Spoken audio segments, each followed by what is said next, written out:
Hey, what's going on, everybody? Welcome back to the Crew First Culture podcast. This is Jeremy again, and I want to say, as always, thank you very much for spending some time with us today. Us, as in, I've got a guest, and anybody out there that's heard here lately, it's probably a welcome sight because it's been a little while since I've had a guest. So I'm excited.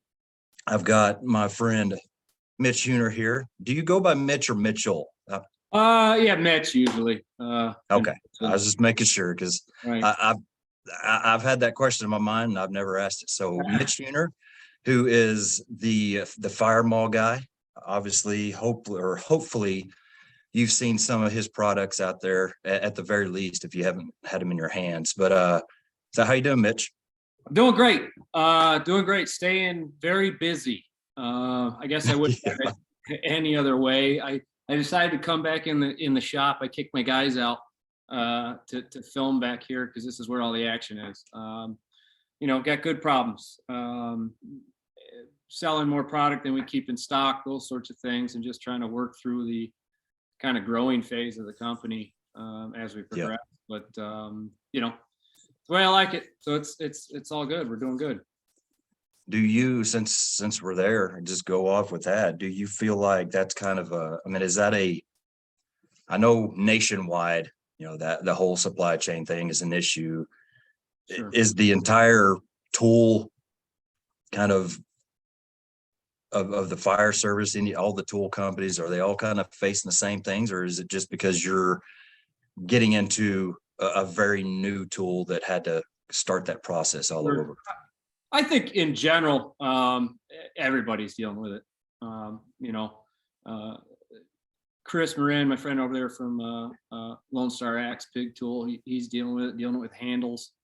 Nupula, not I guess maybe not making handles as much, or downsizing and not making, dealing with that. Mine is probably a little bit of both. We you end up getting lead times that were just double, triple what you're used to, and then trying to make adjustments to deal with it. I switched everything over to a forging instead of a casting because I felt I had some quality control issues with casting, and then doing that on top of the manufacturing, basically backups, has been, I guess, a challenge to deal with, and we're still dealing with it today. Even going on 3 years later, we're still finding lead times to not be exactly what we're used to. So, and then go ahead and throw in an all new product on top of it. It's forging a Halligan bar, and I'm sure there's some companies out there that have tried forging Halligan bars before, and I'm sure some of them are kind of going, yeah, I told you so, in their head, why they didn't take on. There was plenty of companies that didn't want to take on the project, and some of them said, we've tried something like this before and weren't able to get it done. So it's it's a growing and learning process for everybody involved. I was just thinking about this yesterday because can't remember what I was doing, but I just have come across several different tool brands here lately of Halligan style tools. And it just occurred to me that there are a lot of people out there making Halligan style tools, I will say, because I don't know that term really applies to some of them. Right. But the interesting thing that kind of occurred to me was they all, almost to a T, except for maybe one or two, they all are very, very similar to a Halligan. They don't really add any. There's nothing different about it. You know what I mean? There's nothing that draws you to, oh, well, maybe this is a better option because of so and so. It's just maybe a cheaper version of a Pro Bar or whatever else. And so I think that's pretty cool about what you're doing is you're not making tools that are out there.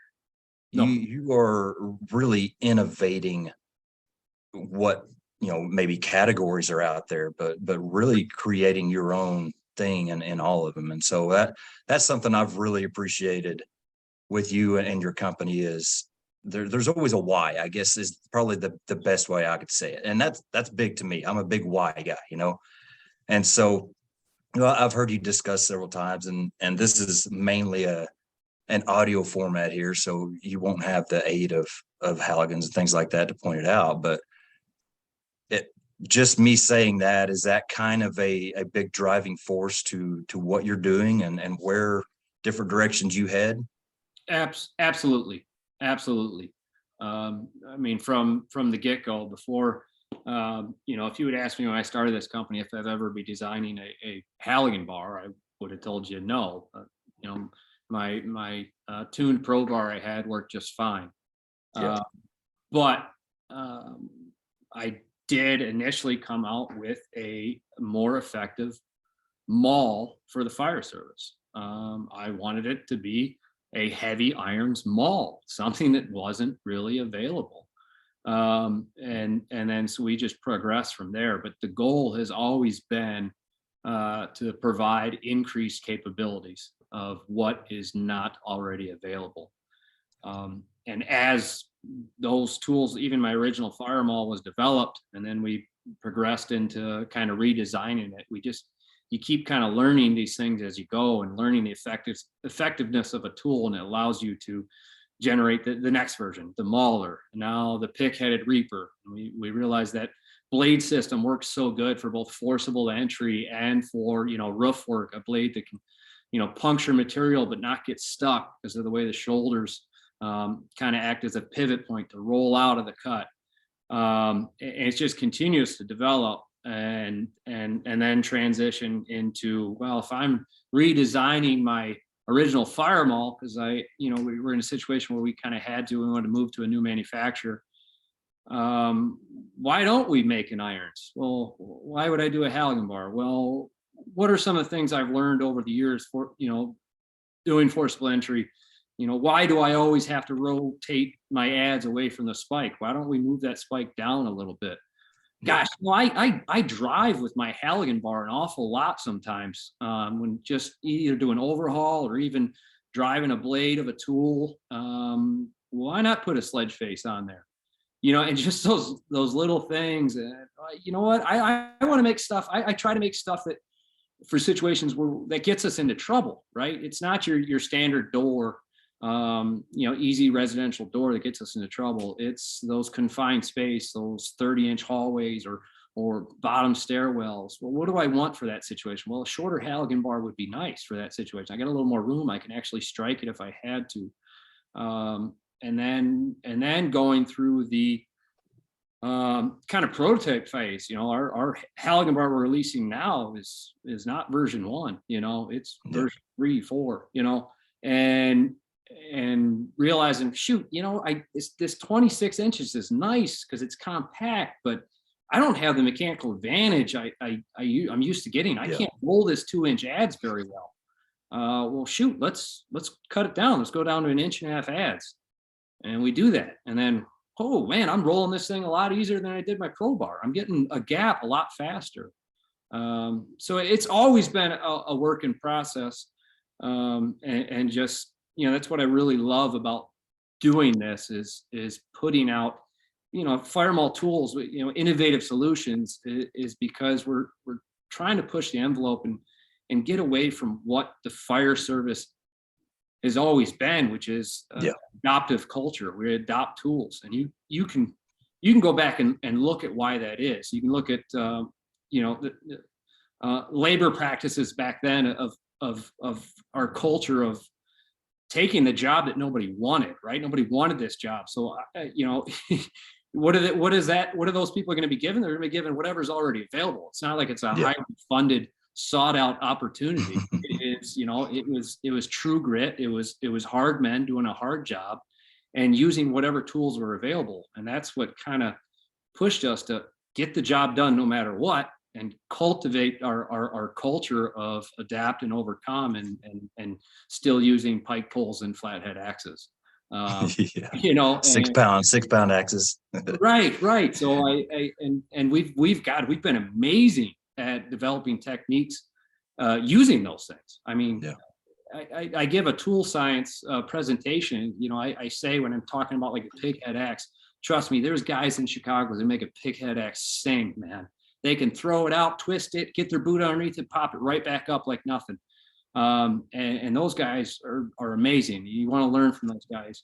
But I think if we keep kind of developing and innovating, we're only going to make the job better. Yeah. I try to. It's what really drives me is providing increased capabilities, but also, I mean, the model of always leave it better than you found it, and that's really what we're trying to do. Yeah. And it's something, and since you said that, you know what, I gave you a couple of questions that I would kind of like to start digging in with people when I have on, and just to get to know them more as individuals. And that's the last one on there is what inspires and drives you the most. And so since you just said it, is that basically it? Just trying to do your part to make everybody else's job easier, basically. Yeah. Yeah. I've said it all the time, leave it better than you found it. And I think no matter what occupation I would have been in, I've always been restless. I've always never really gone with the flow. Probably why in this occupation, I maybe maybe I haven't advanced my career as fast as I should. I don't always go with the flow, right? And so I think no matter what I would have been in, I would have at least been trying to figure out a way to make it better. It's just through this, I've kind of learned my knack of visualizing things in a physical space and how they interact, and I've kind of discovered that as I went along.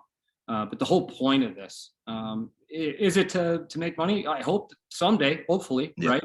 I've worked way too damn hard for it. Yeah. My wife could tell you the same thing. We're too hard for it not to. And if it doesn't, we just had our Fire Maul dinner. I try to take the guys out somewhere, nice 5-star restaurant at least once a year, spend all the money on dinner. And even if it's just that, we get to go out to dinner once a year, spend all the money, have the best food, and then still leave it better than we found it, then it's all worth it.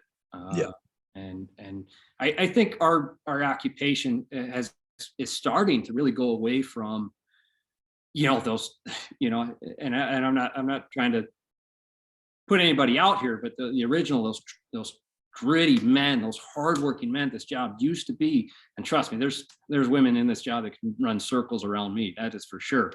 But I think it's starting to be an occupation that's filled by, whether it's hiring practices or whatever, it's not necessarily these super tough, super strong people. We do need to hire.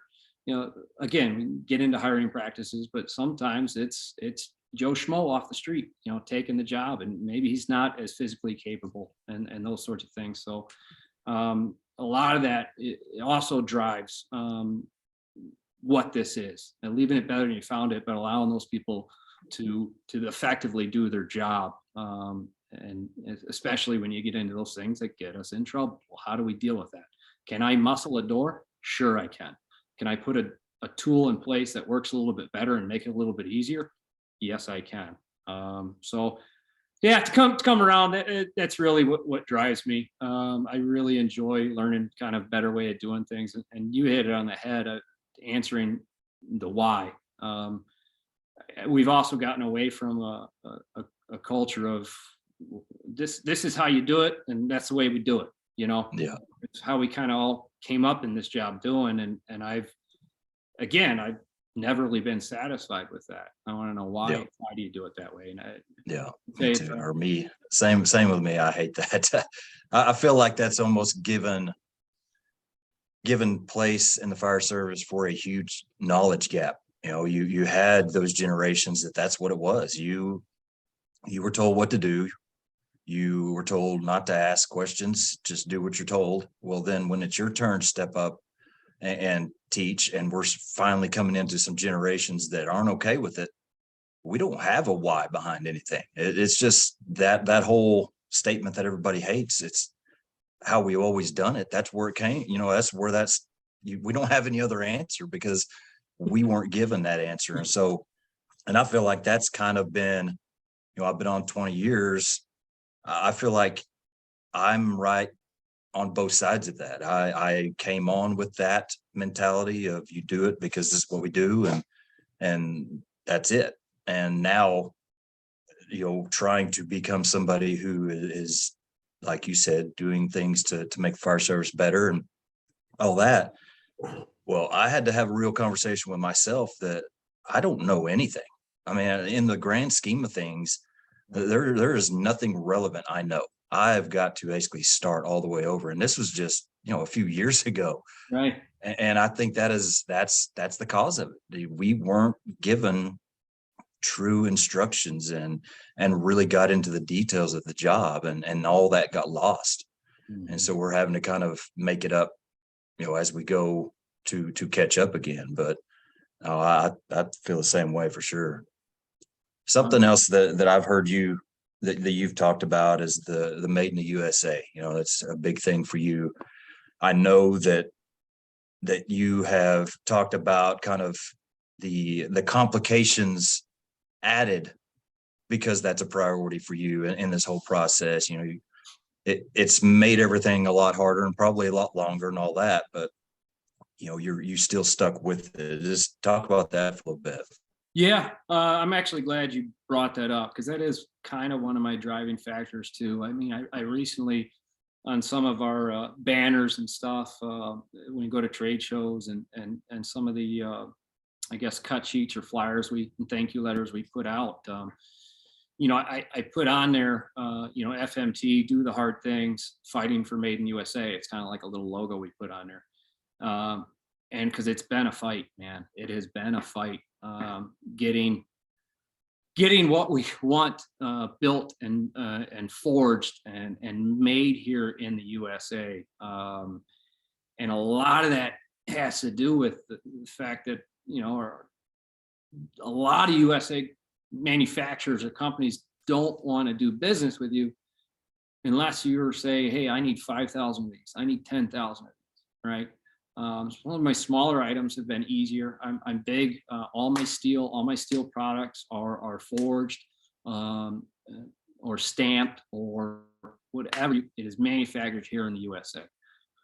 We have steel quality that comes into play in that.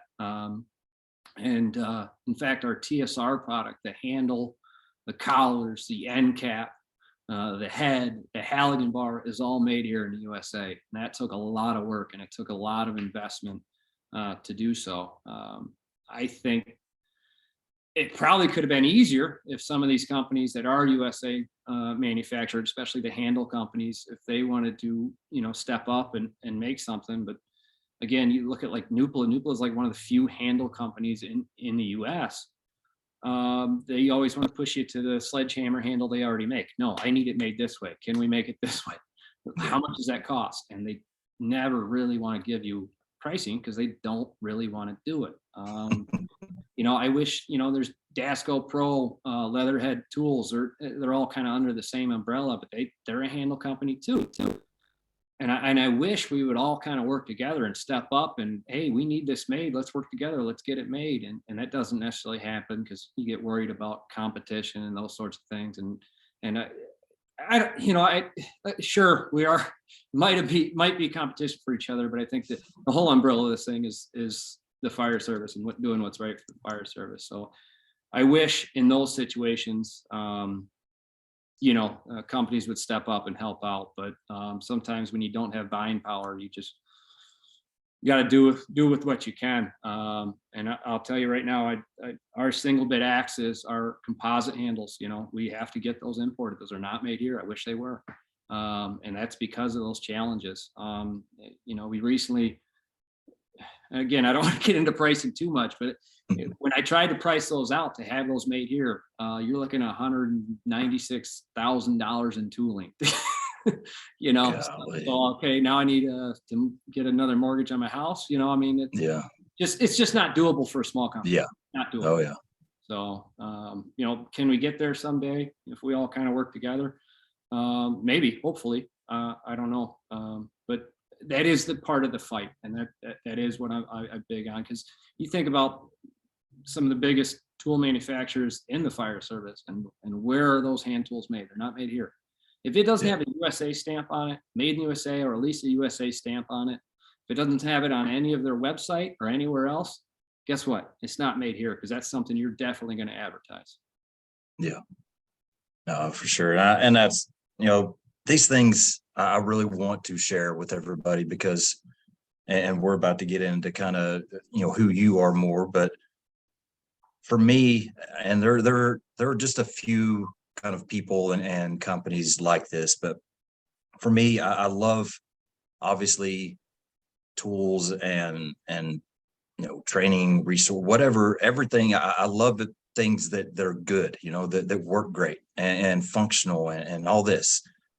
And me, like anybody else, you tend to have your favorites and all that. But when I find things that are really good, like a good tool or a good prop or whatever, and you get to know these people behind the product, and they're great people as well, that for me is just it's just a deal breaker. It's that's all I need to know. Sure.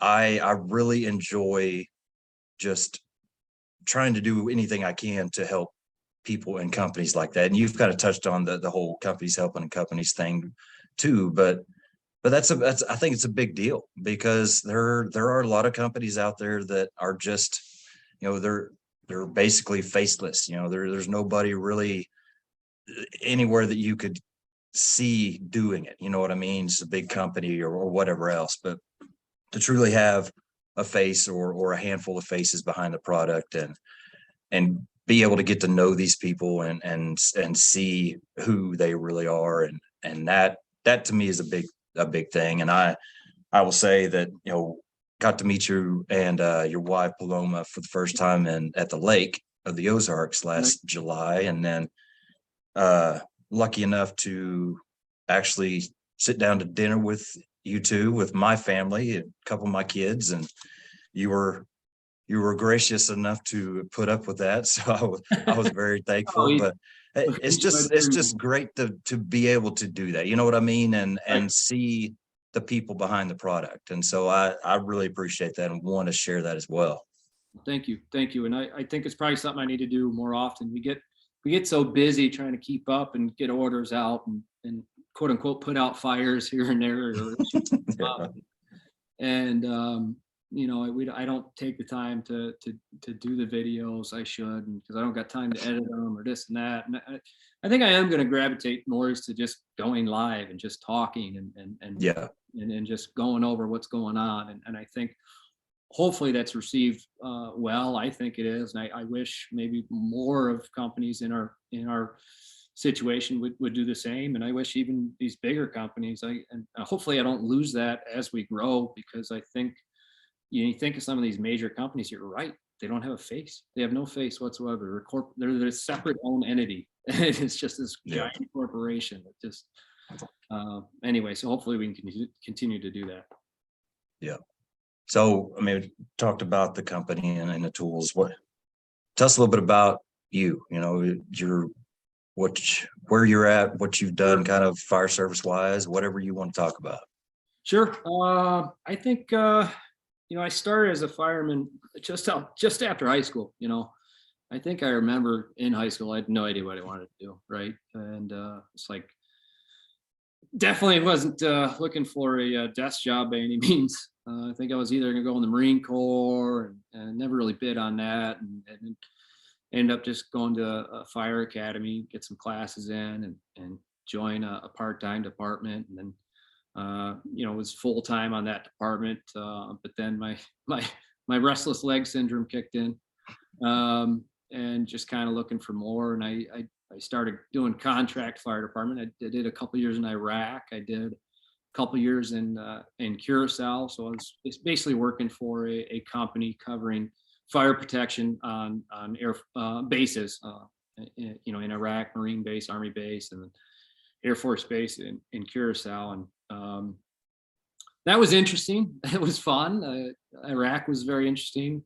Curacao was in the Caribbean, was fun to live for a while, but I wasn't doing, I guess, what I really set out to do, which was be a fireman. I missed fighting fire. I missed, the real excitement of the job. And yeah, being on top of a roof when a house is on fire, that wasn't happening, right? So lucky enough, Chicago finally called 8 years after I took their test. Very long Wow. process, Yeah. a list that got delayed. So 2013, I came to Chicago, been a fireman, obviously here ever since, particularly on the south side, now on Truck 30 Woodlawn neighborhood. Nice busy company, see a good amount of fire, not as much as I'd like, it comes and goes like everything. And it's allowed me to do, again, even though I was left the contracting and left my original apartment because I got restless, did the contracting, got restless, and then came to Chicago and all right, Chicago fireman, here we are, I'm set. And then I get a little restless. But it's allowed me to do the things I do now, and find a true passion, and what we touched on earlier, found me a way to leave it better than I found it, and improve not only tool capabilities, but hopefully health and safety, and things in the job that really is designed to kill us, whether it's the danger itself, the sleep, the sleep that we don't get, and the chemicals we're exposed to. Hopefully we can try to limit that a little bit, as we progress. So, but yeah, I've and then this company's been my life nonstop.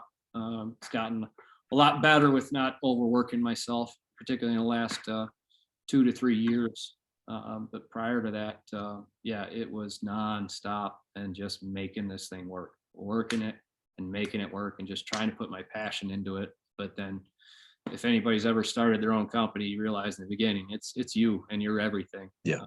So, and hopefully, I've kind of over the hump of putting the make or break moments behind us, and just keep doing what we do.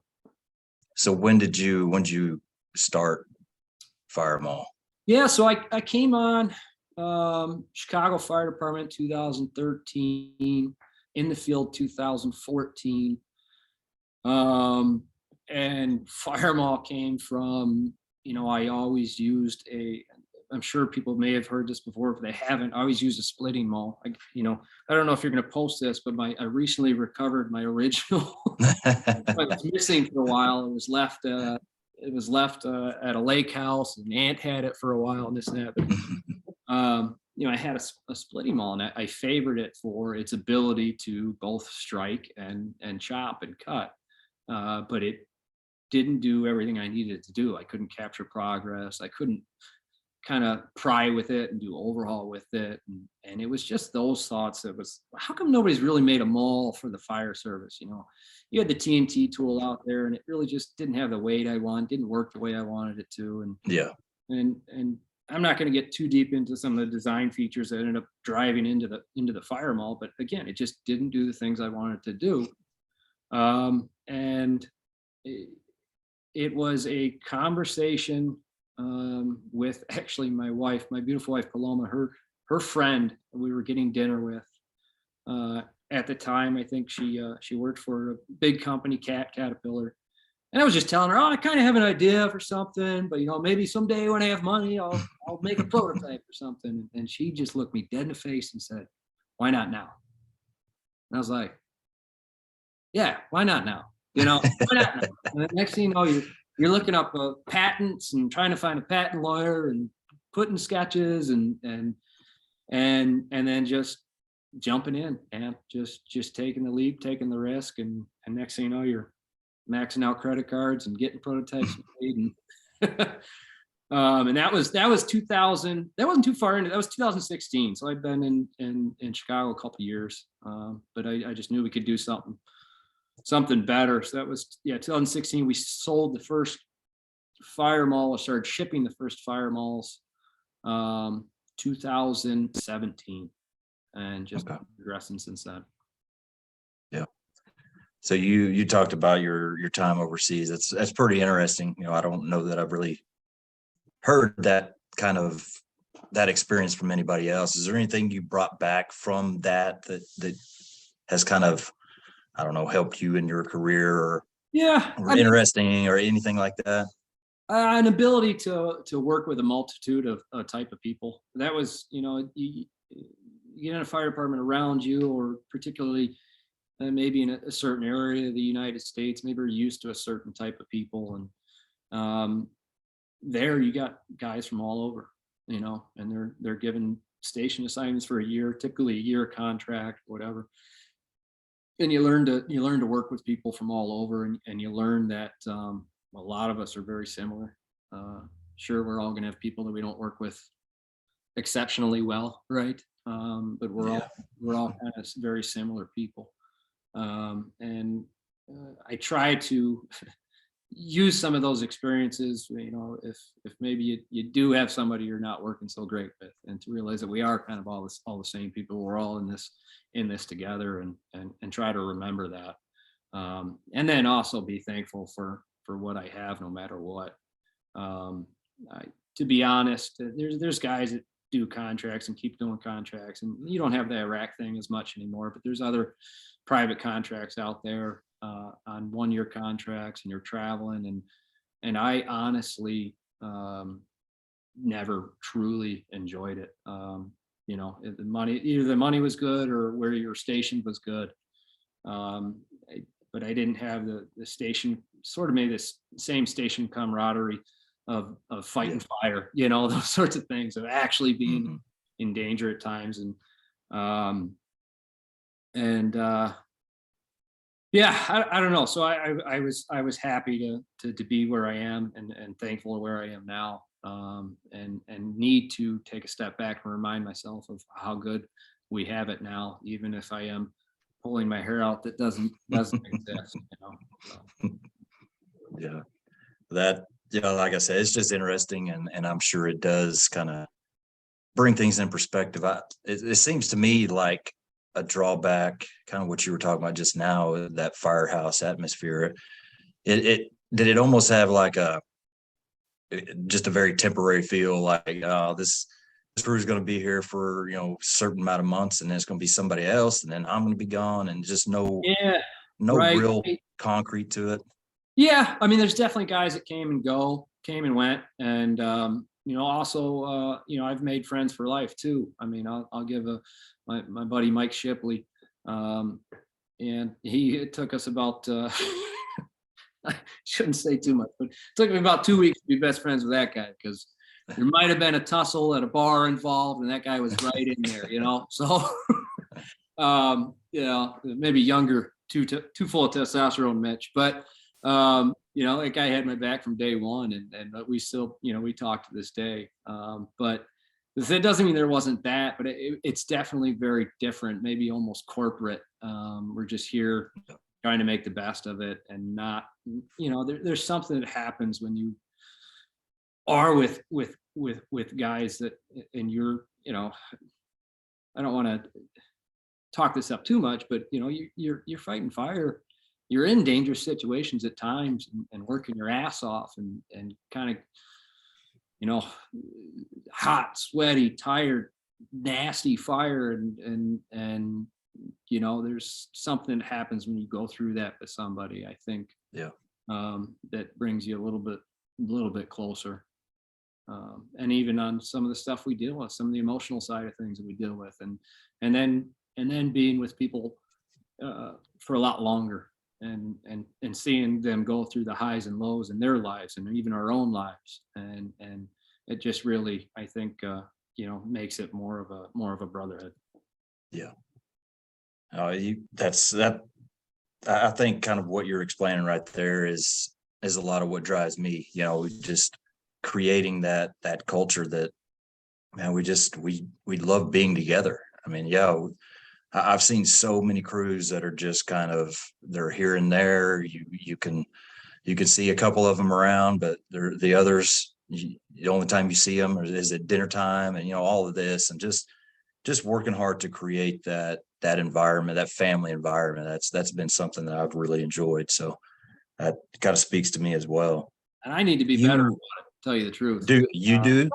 I do. I mean, I try to, like I said, the business is a little bit better, but when it was, and I don't want to get myself in trouble here, but you know, when you're dealing with it, it's all your folks. How about, you know, then your station life did sacrifice a little bit. And I got a great group of guys that, you know, maybe give me a little bit more slack than somebody else, or maybe they're helping out a little bit more with the meals, you know, because I'm calling somebody or this and that. Yeah. But I definitely could, and we all probably could get a lot better. Oh yeah. I'm checking my phone because somebody commented on Fire Maul or something, and I'm trying to get a lot better at just putting that thing away and just, Yeah. hey, you're at the firehouse, you're at the firehouse. Yeah. Well, you mentioned earlier about you would like to get to where you're putting out more videos, and I just saw you kind of released quite a few of them. Is that something you just recently did, or did I just happen to see them last No, night? I just recently did it. Okay. Again, I was in you know, sometimes you're doing some testing or you're doing some playing, and I got, you know, I got Todd Shepard's Forge and Fire door here, or Forge and Fire Alpha door here, and more often than not, I'll spend time just doing reps, right? Because I have the capability here, and I'm testing different things and trying new techniques and stuff, and I do that probably quite a bit, and I need to learn to turn on the camera, Yeah. start Yeah. working on those techniques and showing those techniques, and stop waiting for it to be super polished, and just Yeah. get done and share that message more. So, you know, I just grabbed a tripod, grabbed my phone, and just started recording and talking about some of those techniques that I have found to be the most effective, especially obviously with implementing my tools and how they work. But I Yeah. found it to be more effective. So, um, you know, instead of waiting until we have quality lighting and two cameras and an angle I can cut off to here while I'm, so because I've trust me, I have done that, and I have film that's probably set to go somewhere that I just never edited. Yeah. And I think it actually comes off, and I think it's a little more real, either Oh live yeah. or just something that was literally the day before, and then I released it the next day, you know, and it was just, you know, it was reels on Instagram. But I just, all right, Yeah. here, do four, didn't, you know, because you can only do a minute and a half, so I was like, let me do 4 of them. We'll make it part 1, part 2, you know, but Yeah. at least get to walk you through the whole process then. So. No, that's kind of what I was going to say with this with this part of the conversation is I enjoyed those a lot. You know, yeah, they're quick, but it's just to the point. No, you have a specific thing you're trying to show us, and you get in there and you do it. And you know, I don't. It might be more eye catching if you sit there and spend the time to add some better lighting or this and that, or add some motivating soundtrack in the background. But man, that's all that I need, you know, just listening to you. And I think that's another thing that I want to say is to maybe encourage you to keep going with that, because you know, as somebody that has done some instructing of forcible entry, I have been, I guess you can call it, raised under some super smart people. You know, I've been had the blessing of really being taught from some really great people. But hearing you go through and kind of talk your way through what you were doing makes me feel like, gosh, dang, I don't need to be doing it. I don't need to be doing anything in front of people. I don't have the way with words in that area as you do. And I think that really shows your passion and your knowledge in the top or in this subject is how you go about and how you can just clearly communicate what you're doing and talking about. I appreciate that, and I'm glad that that's coming across. I think part of that comes from, you know, what we never got before, which was the why. Well, why am I driving my forks, you know, 6 to 8 inches from my lock? Because it's what we've always done, you know.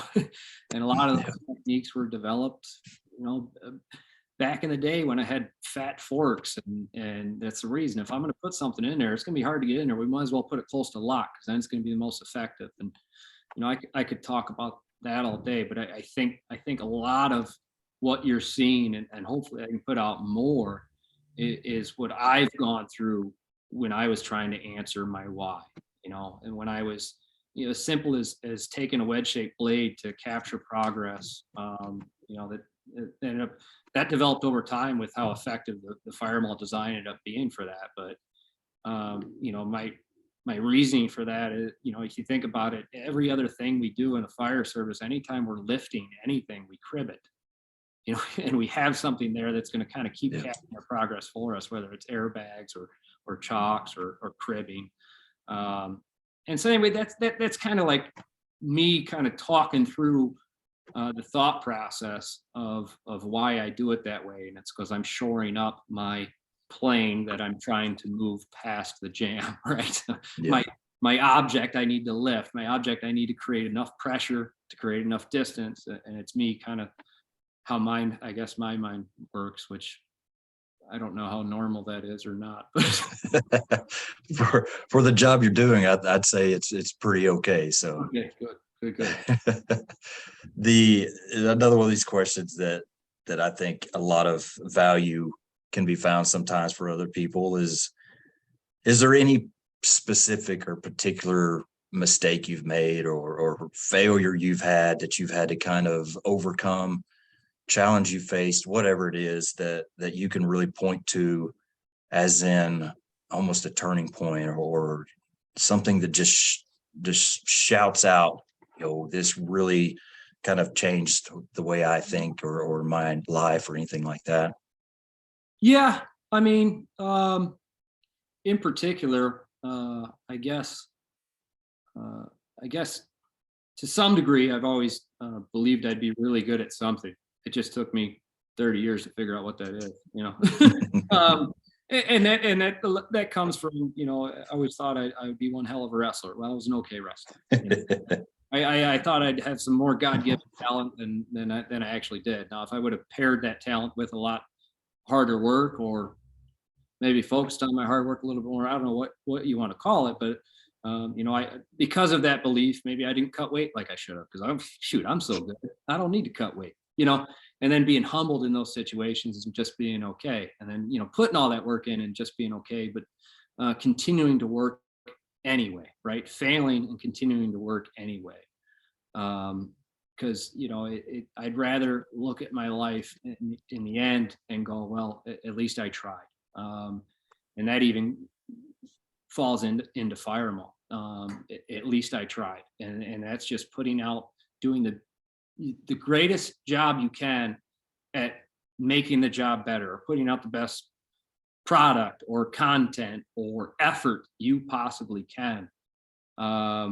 Regardless of if you're going to fail or not, it's the effort that I care about. I mean, you take maybe a fireman that's not a very good fireman. Hopefully we can coach him. As long as he's putting out the effort, that's all I give a shit about. you know. So my failures in some aspects of my life, I think, have driven me to remember that and to continue to just keep going. You're not always going to win, but just keep going. And now, if I tie this into a manufacturing standpoint, we don't always win, right? And mistakes I may have made is thinking that things are always going to go smoothly, is thinking that I could design a product and U.S. manufacturing will be able to get it done overnight, or it's going to go just like the engineers thought it was going to go. And you know what? Doesn't always happen. We have to develop further. Oh, we need to increase our we need to buy better equipment, bigger equipment to get it done. And I'm still learning, definitely. And I think currently in the Halligan production, we're all still learning. And hopefully I need to start adding lead times to every lead time I'm given, right? Because if anything, I'm passing on our best hope or our best guess or things to go smoothly guess, and we need to start passing on the things don't go smoothly guess. But I think it still ties into just moving forward, always forward. I think I said that after my last email update I sent out to all my customers. It's forward, always forward. And that's all we can do is put out the best product at the highest quality and just keep innovating and just keep putting that product out there and that effort forward. Yeah. It's interesting, you mentioned being a great wrestler, and why I say it's interesting is because it feels like I'm dealing with 3 or 4 different things in my life in totally different areas that keep coming back to this one central topic, and that's basically your purpose, or your gift, or whatever, however you want to define it. But why are you here, type thing. And my daughter, Kylie, that you met, she's She's super fun. hilarious, I by the mean, way. yeah, her personality, I wish came from me, but it absolutely did not come from me.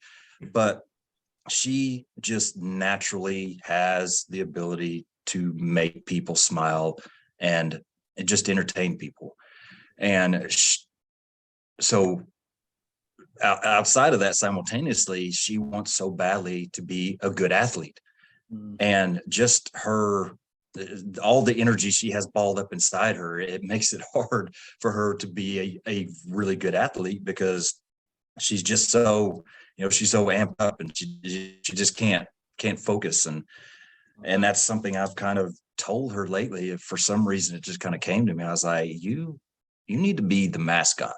You would love that. You would have the time. And I 100% believe that everybody would love watching you. You would be Right. hilarious.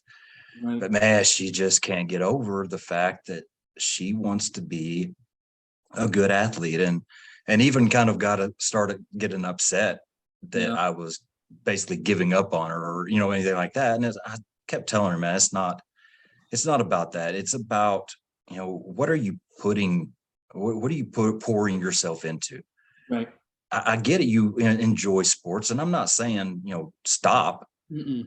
but you're putting all of this of yourself into something that is probably not really going to do anything for you. It doesn't have anything that's going to feed you. But you have these gifts that everybody can see.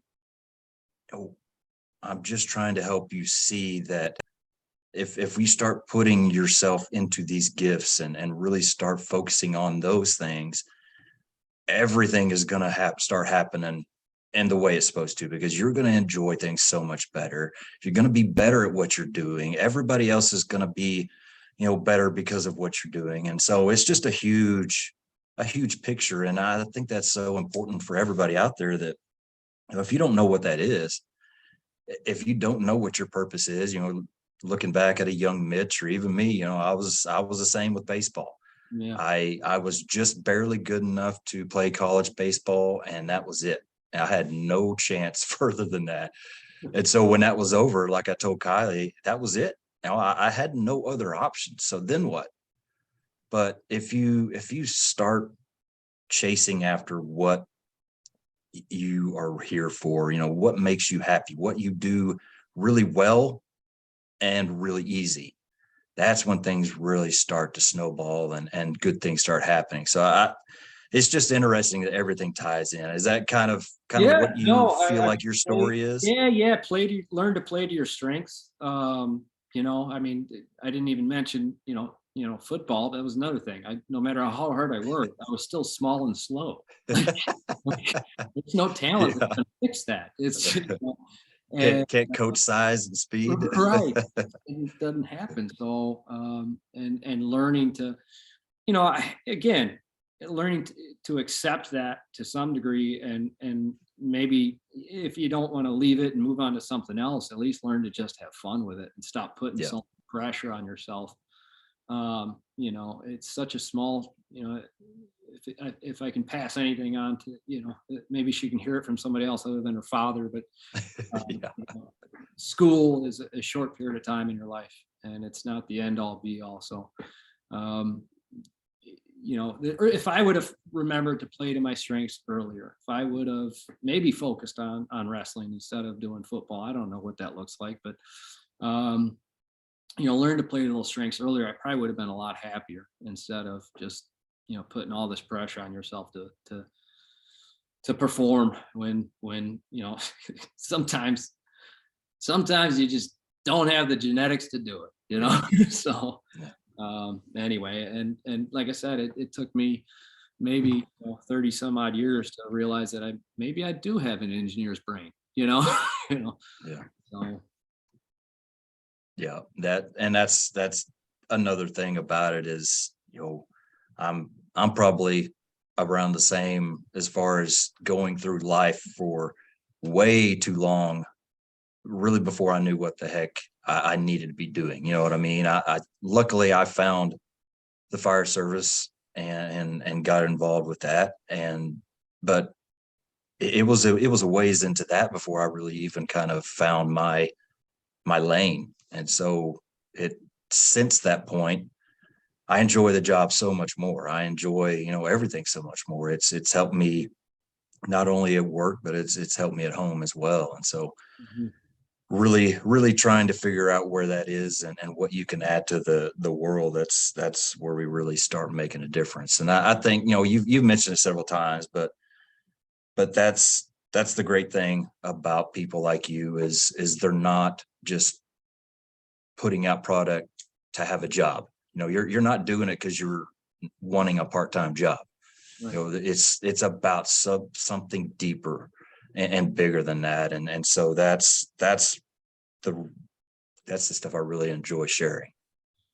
Yeah, I agree. And thank you. I'm glad I'm glad that's being received by everybody, that is the effort here, or at least the goal here. And I think whether it's this or whatever else you're doing in life, if you could just try to take a deep breath, realize that you're trying as hard as you can and doing the best you can, and take some of the pressure off of you, your own selves, you're gonna be happier, and you're gonna do better at what you're doing if you just breathe and go, hey, I'm doing the best I can, Yeah. and that's good. Don't doubt that, because whatever you're doing, it is good, so Yeah. And that's something else that I would like to have another voice, kind of like you said for Kylie, another voice besides yours. I've been to the shop. I've watched kind of your journey pretty closely and been a part of the rep team for a little bit. Just kind of what I see from you. I know there's a lot of people out there really, really wanting a tool in their hand. And I know just equally as much you would love to get that tool in their hand. But I will say, from what I've seen, there is 0% of Mitch Huner that is slow playing at this. You are putting everything you have into it, and I know that as soon as things can get caught up, you're going to be doing everything you can. So definitely want to share that with everybody, because I know, well, I don't know, I'm sure you know a lot more behind the scenes stuff of frustration people are feeling, but I'm sure there are a lot of people out there that are frustrated and kind of getting to the point where, maybe they want to do something different. But right. I will say that, I that product is a great product, just like it was when you prepaid for it. And as much as it might suck to have to wait a little bit longer, it's definitely going to be worth it. And Yeah. these guys are doing a great job at putting some great stuff out there as fast as they can. So I wanted to make sure that I said that, because I know there's some people out there that need to hear it for sure. And it's been 2 years, man. It's been 2 years. More than that, really. Let's see, end of February, March 2020, we launched pre-orders for an idea. And I touched on maybe, talking about some of the mistakes and thinking things would go smoothly. But it's not only been mistakes, it's been developed. Originally, we set out for this thing to be a cast tool steel product. We prototyped in cast tool steel. And I gotta say, I broke one of those, so I felt really bad, because I knew they were Wait a expensive. minute, something's happening here. That ain't, and split the fork completely off. Yeah. And not at the tip, at the back. And now cast products from a production standpoint probably are better than prototype because they have gate valves and how it's filled and everything is probably done differently with a poured steel product. But it was enough for us to go, no, Yeah. no. Because no matter what steel we tried, it just couldn't put up with the abuse that we were going to put these things through. So then it's been back to that fight of keeping it made in USA and finding somebody to forge it. You know how many forging companies looked at that thing and said, nope. It's pretty wild. And the fact that we're actually getting it done is pretty amazing. Yeah. And that fight, we almost lost that fight of made in USA. In fact, when I couldn't find a forge shop to take it on, there was a overseas company willing to make it. At one point, they had a purchase order from me because I couldn't find somebody else until Ajax stepped up. Now, hindsight, if we would have known the development of this would have taken so long, do I wish that I just had product on the street? I don't know. I go back and forth. I think I still like sticking to my guns. I still like that mission that we're putting forward of fighting for made in the USA. I think if we look at the direction of the economy, the globe in general, and how important I think that may be for us in the next 5, 10, 15, 20 years, bringing manufacturing home to be able to build our own stuff. I think I'm still glad we've pushed and let the development take place, no matter how long it takes to get there. And it's still being done today. And we're starting to ship a few more. We're packing up a few more today and starting to ship them out. And I look forward to these next 2-3 months to kind of get a lot of these tools finally out. And I hope the wait has been worth it. I know it's been challenging for a lot of people, but I went over the hill with a lot of the people have been waiting for a long time, going on 2 years now. And I think most people now understand. And, at this point, we've offered refunds. If you don't want to wait anymore, we get it. Yeah. We couldn't do that initially because the development costs so much. But I think we've gotten over, and everybody at this point, they'll just wait for it when it gets here. Yeah. And I think most people understand. And that's meant a lot to me because, trust me, there has been a lot of sleepless nights, trying to get this done, and a lot of even fights between me and my wife because of the stress that is put out. So, but we're getting there, man. We're finally getting. So it's been a long road, and I thankfully I can look back and kind of enjoy to some degree the challenges and enjoy the grit that it's taken to get here. Yeah. And I think there's a lot to be said right there, just in the process, the standing firm with your mission when it would have been easier, maybe cheaper, definitely faster to go another route. But what are you looking at? You're looking at changing who you are, who your company is, if you do that. And so that's a great story to share, just because of everything that you've had to put into this to stand on what you wanted to stand on and not deviate from that. So that's great. That's great to share. There's a lot of people out there that for a lot less, they're throwing in that compromise, man. They're ready to go, send me in an easier direction or a quicker direction. And so as soon as you do that, you're leaning away from everything else that brought you to that point. So that's great, man. I was just going to say the larger picture too is not just for me and my company, but just innovation in general, USA manufacturing in general, the bigger picture of developing that so that we can make this stuff here. And I'm not saying there's not some larger forge shops that have larger equipment that probably could have made this thing with a giant forge and a giant one single die, and maybe they could, but you need buying power to do that. You need, demand to do that. That's the Yeah. whole goal here is developing the demand, and the demand has to come not from me, it has to come from the customer. They have to demand that, and that's the Yeah. whole goal here, to be able to, and like I said, from a larger picture of things. Oh yeah.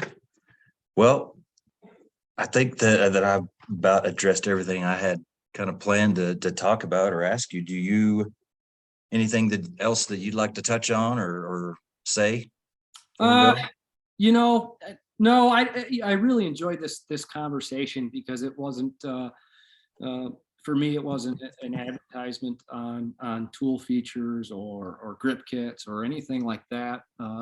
Hopefully, at least somebody who hasn't heard of us might look us up now, might look at some of the stuff we're trying to do. But I really enjoyed this conversation and talking about kind of where I've been, uh, where we're going, and kind of where my life is at, and my relationship with you and with other people and with my customers. And I'm glad it was just an honest conversation. And again, I really enjoyed you coming here and visiting. I enjoy talking with you every time I see you.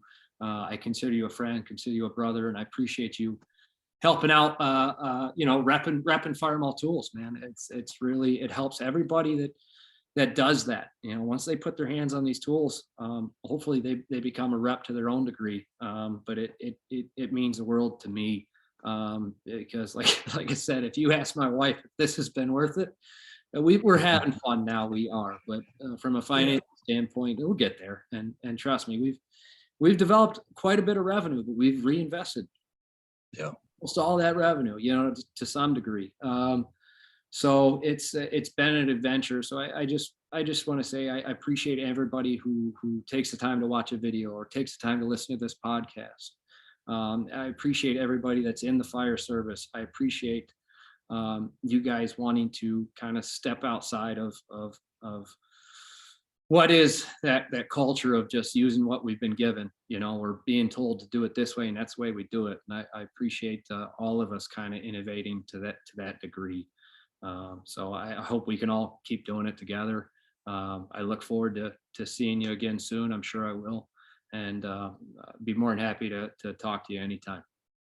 Absolutely. Awesome. I do appreciate it as well. And like you said, it's these relationships that I've been able to build through, kind of just exploring outside of my department that have really, I would almost say, saved my career and really just helped me to stretch my legs. And I really enjoyed that.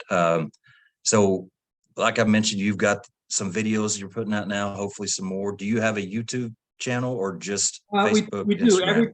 Everything's Fire Maul Tools. So your YouTube Okay. is at Fire Maul Tools, Facebook at Fire Maul Tools, Instagram. I have a TikTok. I don't know what it is. I don't use it that much. I do too. And I So, tried, but I just can't do it. obviously our website, firemaul.com. Gonna try doing more videos. Got some more things coming down the line because I can't help myself. Even with the products we do make, I'm always trying to make them better. So we got a newer grip kit system kind of coming out, kind of updated version. You've seen I don't think we're gonna be able to call it Warhammer. I'd love to call it Warhammer. I think the problem is Facebook's gonna be like, you can't sell that. It's a weapon. I'm like, well, Yeah, you'll get your whole page banned or something yeah. stupid. So maybe the tech hammer. I don't know. We're still playing with it, but yeah, I hopefully exciting stuff. So I appreciate everybody that wants to tune in. Yep. And what would you say the best way to get a hold of you if somebody's got questions or just trying to get in contact with you? Right now, the best way is email, info@firemaul.com. That's really the best way. We will get into answering kind of social media messages when we have time, but sometimes the best way is to just info@firemaul.com. We got somebody reading those emails every day, and then we're able to process those and answer any questions you may have. All right, perfect. And I'll say one more thing. You put in the discount code Crew First Culture, or no, I'm sorry, Crew First, CREW1ST that'll get you a little discount on your order. So Right. just throwing that out there for everybody as well. But again, thank you for your time. I really appreciate it. Like you said, I appreciate the relationship that we've been able to build, and looking forward to where it's going to take us in the future. So thank you for your time, and hope you have a great day and week. All right, brother. I thank you. I really do. I appreciate this relationship. So you have a good day, and we'll talk to you next time. All right. Everybody out there, till next time, stay humble, do work.